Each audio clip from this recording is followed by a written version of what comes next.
Friends, thanks for watching my all videos.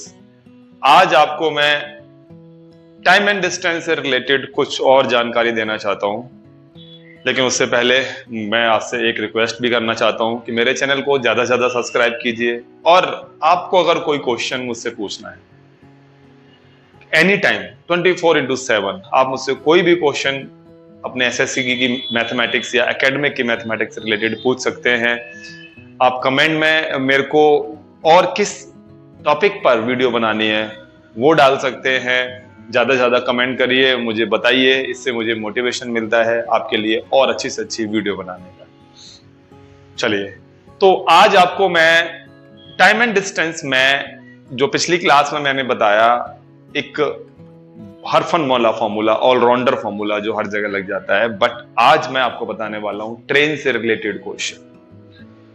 तो जब भी हम ट्रेन की बात करते हैं तो दो ट्रेनें या एक ट्रेन, एक कोई पर्सन, यानी दो मूविंग जो आर्टिकल होते हैं, जब उनकी स्पीड को निकाला जाता है। मूविंग आर्टिकल से मेरा मतलब, जैसे एक ट्रेन, ये ट्रेन है, ट्रेन 1, ठीक है, ये ट्रेन 1 है, ये इस पटरी पर जा रही है और इसी के पैरेलल एक और ट्रेन, ये भी इसके पैरेलल कहीं पर जा रही है और दोनों की डायरेक्शन सेम है। दोनों की डायरेक्शन सेम है, सेम डायरेक्शन। जब दो ट्रेनें सेम डायरेक्शन में जाती हैं तो उनकी जो स्पीड होती है वो, मान लो इसकी स्पीड S1 है और इसकी स्पीड S2 है, तो दोनों की स्पीडें माइनस कर दी जाती हैं। तो एक्चुअली में जो यहां पर अब जो स्पीड आएगी वो इन दोनों के डिफरेंस के इक्वल आएगी, और जो डिस्टेंस आएगा वो, अगर ये ट्रेनें एक दूसरे को कितनी देर में पार कर लेंगी, ये क्वेश्चन आता है। तो इसमें डिस्टेंस होगा दोनों ट्रेनों का की लेंथ, उनसे हम लेंथ को D1 D2 भी लिख सकते हैं या L1 L2 भी लिख सकते हैं। तो फिलहाल मैंने यहां D1 D2 दोनों ट्रेनों की लेंथ के बारे में लिख दिया, तो D1 D2 डिस्टेंस हो गया। इतनी बात समझ आ रही होगी आप लोगों को। तो क्या बताया मैंने पहले रूल में? फर्स्ट रूल हमारा कि जब भी दो ट्रेनें सेम डायरेक्शन में मूव करती हैं पैरेलल लाइंस पर, तो उनकी जो स्पीड होती है वो माइनस कर दी जाती है और डिस्टेंस जो है वो दोनों के प्लस होते हैं, और इस पे क्वेश्चन बनता है कि ये एक दूसरे को कितनी देर में पार कर लेंगे। जैसे यहां पर कोई क्वेश्चन हमारा आए, अब वो दो टाइप से आ सकता है कि एक ही जो है डायरेक्शन में जा रहे हैं या फिर दोनों अपोजिट डायरेक्शन में आ रहे हैं, मींस टुवर्ड्स ईच अदर, एक दूसरे की तरफ आ रहे हैं। तो जब भी एक दूसरे की तरफ आने वाला क्वेश्चन होगा तो किस तरीके से करना है वो मैं यहां आपको एक और समझा देता हूं। जब भी डायरेक्शन अपोजिट हो जाए, मींस टुवर्ड्स ईच अदर, तो हम क्या करेंगे? यानी हमारी जो ट्रेन्स हैं वो ऐसे जाने के बजाय अब ये कुछ ऐसे आ रही हैं, मींस इधर इसका ट्रेन का मुंह है, ये इधर मूव कर रही है, ये इधर मूव कर रही है, यानी टुवर्ड्स ईच अदर। तो ऐसे केस में जो स्पीडें हैं वो प्लस हो जाएंगी, क्योंकि दोनों एक दूसरे को क्रॉस कर रही हैं, तो स्पीडों का प्लस होना जरूरी है। और डिस्टेंसेस तो अभी भी प्लस होंगे, और जब सेम डायरेक्शन में थी तब भी प्लस होने थे। अब डायरेक्शन हो गई अपोजिट। अब अपोजिट से हमारा मतलब है towards each other, towards each other, ये ठीक है। तो ये यहां पर स्पीड कुछ इस तरीके से काम करेगी। अब आते हैं हम कि एक कोई ट्रेन मूव कर रही है और एक पर्सन वो भी मूव कर रहा है और डायरेक्शन है सेम। तो इस केस में भी स्पीड जब भी दो मूविंग आर्टिकल सेम डायरेक्शन में जाएंगे, अपने स्पीडों को ऑलवेज माइनस करना है।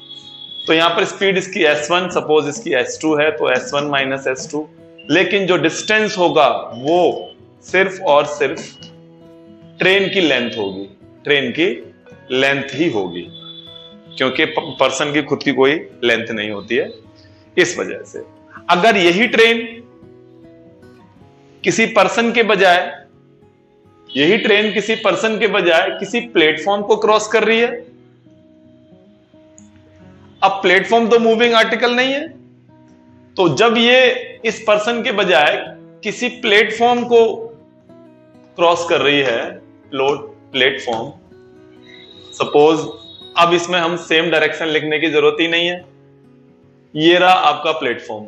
जब ये ट्रेन इस प्लेटफॉर्म को क्रॉस करेगी तो उस केस में स्पीड तो अब एक ही रहेगी, दो स्पीड तो अब यहां है नहीं, सिर्फ ट्रेन की स्पीड है, क्योंकि प्लेटफॉर्म की कोई अपनी स्पीड नहीं होती है।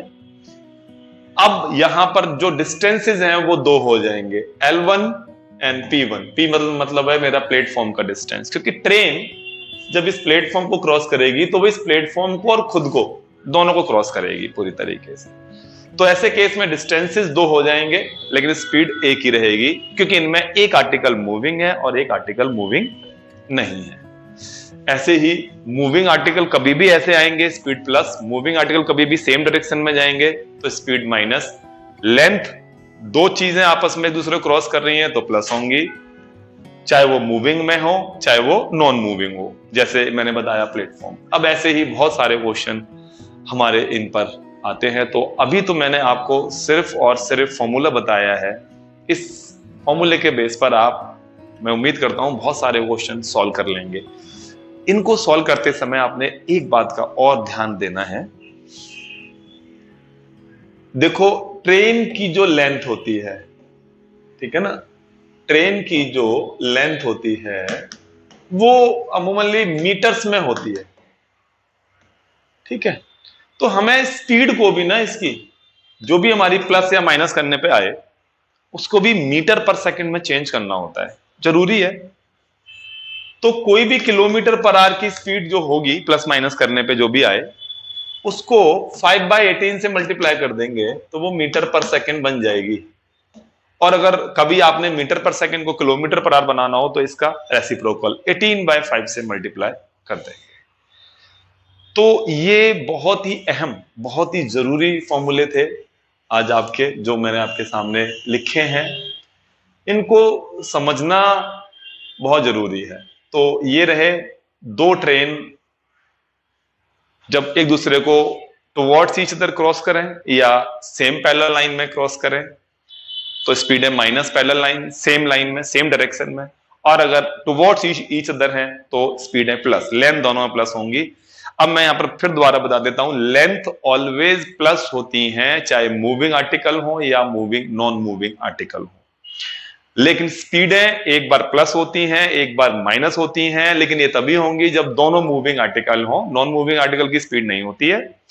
और स्पीड प्लस होंगी जब वो टुवर्ड्स ईच अदर है, और माइनस होंगी जब वो सेम डायरेक्शन में जा रही है। तो उम्मीद कर रहा हूं आप लोगों को अच्छे से समझ आया होगा। Thank you so much. Next video में मैं आपको इसके क्वेश्चन भी कुछ करके दिखाऊंगा। Thank you.